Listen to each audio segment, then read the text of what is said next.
Good morning. Just an update here from Cheris Gardens with Old Celtic Farmer. You're looking at my Myers lemon. You can see I've got lemons starting to grow on there. I've got a loquat, blueberries. Got a ruby red grapefruit. Some grapefruit starting here. And just a quick walkthrough on the garden. Big difference from what it used to look like earlier. The eucalyptus trees are really coming, and the blueberries, the figs are almost as tall as me. What I want to show you back here is the Hugelkultur again. Here's where I differ from a lot of people. As you see that I leave a lot of the weeds growing. I'll cut back some of them, but for the most part I leave a lot of the native weeds growing.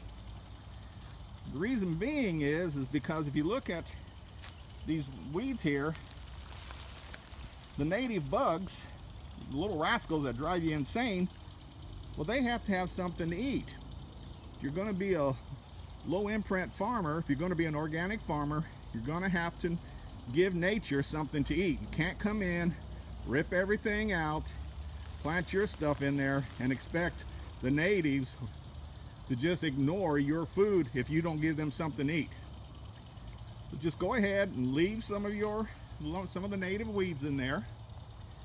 And if you notice, they're eating on the native weeds because that's what they like. And they're leaving the plum tree alone, they're leaving the peach tree alone, they're leaving the figs alone, they're leaving my tomatoes alone. Plus the natives plants are already blooming. That gives something for my bees to start pollinating on. They need all the help that they can get until the other plants come on up.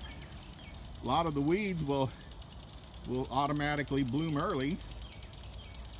So if you're going to have a organic garden, you're going to have to ignore all the people that's telling you, oh, you got to get rid of all the weeds, because the weeds is what's going to save your food. I hope you all have a good day.